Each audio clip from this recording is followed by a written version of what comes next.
guys! So I'm so sorry, I haven't had a video in so long, and I apologize, and I say the reason in every video because I suck lately, but school and work are taking up so much of my time, and I know that's really no excuse, but school comes before everything else, and then work, obviously I'm working, so I really don't have a lot of time to make videos, and I know people get upset when all I have is out for the weeks, but really that's like all I have time for because I do it in the morning.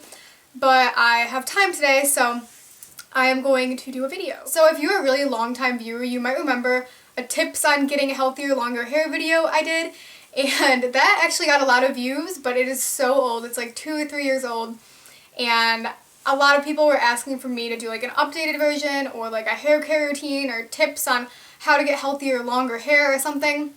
So I'm going to kind of update it today. It might be kind of similar to that old one if you've seen it, but obviously like I'm different now and I probably have some different tips. My hair doesn't exactly look great right now, but it's still pretty long. I'll show you in a minute. This is my natural hair, so it's kind of wavy. When it's straightened it's longer, but it goes down to like here, you know. It's pretty long and it's pretty healthy. I'm getting a haircut in a few days actually, so you know, it'll be healthier then, but yeah, obviously all these things aren't going to work immediately. You're going to have some time, and depending on the state of your hair and whatnot, you know, these things might take time. Okay, my first tip is to cut down on the heat use. Now I know this is really hard because everyone wants their hair to look perfectly straight or perfectly curled. I am with you. Obviously, I did not use heat today. I try and cut my heat usage down to like 1 time a week, and I don't have to wash my hair for like 2 or 3 days, which some people might think is gross, but whatever. My hair just doesn't get greasy that fast, but I try and just straighten or curl my hair once a week and then let it go for a few days and then, you know, go back to natural. A lot of people forget that using a hairdryer is heat, and that's actually a lot of heat, and I have never used a hairdryer personally because it makes my hair like a poodle and I'm just like out to here. But if you do, try to let it air dry once in a while. I know it's tough if you shower before you go to school and you don't want your hair to be soaking wet when you're going to school, but you could try and like shower at night or, you know, just like shake your hair around. I don't really know, but definitely try and not use a hairdryer because that adds so much heat and it's just not good for your hair. Okay, my second tip is to get your hair cut. This may seem weird to some people because a lot of people think in order to grow their hair out they can't cut it, but it's not going to look good or healthy if you have like this much of dead hair on the bottom. Like, I know people that will have long hair but like this much is just dead and it looks so bad.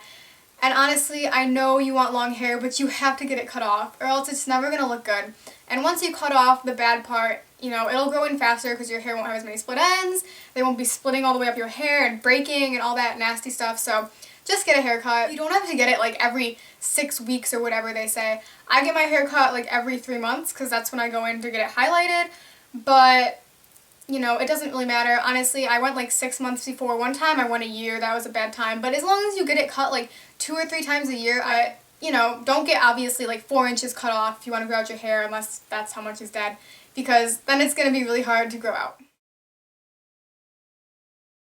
Okay, my number 3 is to use good products. When I say good products, I don't mean like really expensive, super high-end products because I do not use that.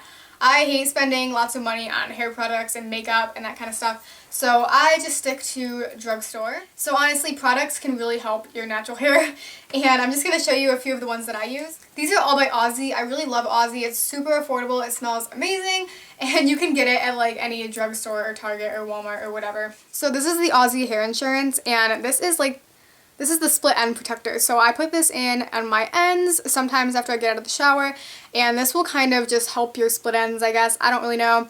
I kind of put this throughout my hair as well, and this kind of just, you know, seals your ends. I don't know how it does it, but I really like it and it smells really good. This is the mousse I use every day when I'm wearing my hair natural.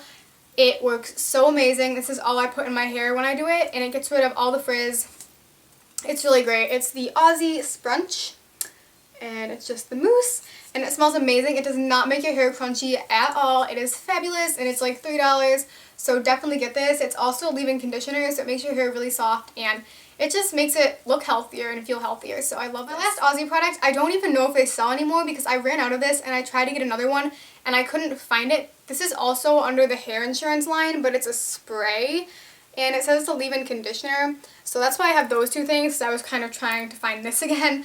But I can't really find it. They probably still make it. They're probably just sold out at my place. But this stuff is really great and I sprayed this like all throughout my hair after I showered and it works wonders. Okay, my fourth tip is to try not to wash your hair every single day. And I know that's super hard for people because their hair gets greasy and it's embarrassing, but washing your hair every day can dry it out.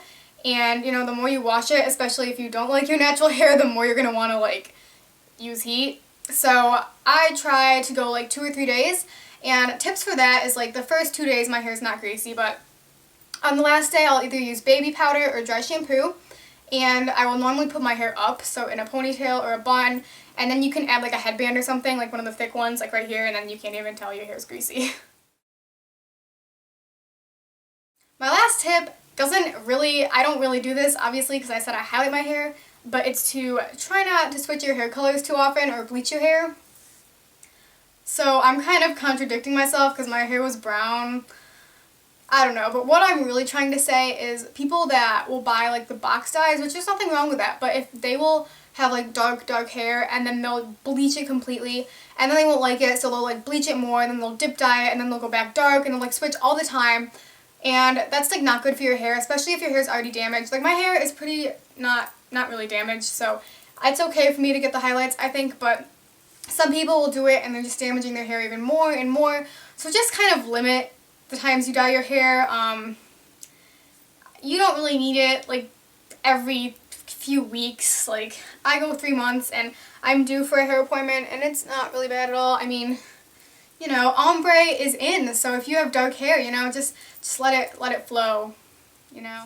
So those are just 5 of my tips. I hope this was helpful for you guys. Definitely try it out. I would love to help you guys. And if you have any more questions, leave them in the comments and I will try and answer them. Or if you guys read them and you think you can answer them, be sure to answer them. Be sure to follow me on Instagram and Twitter, both at Fiercely Tasha. Love you guys. Bye.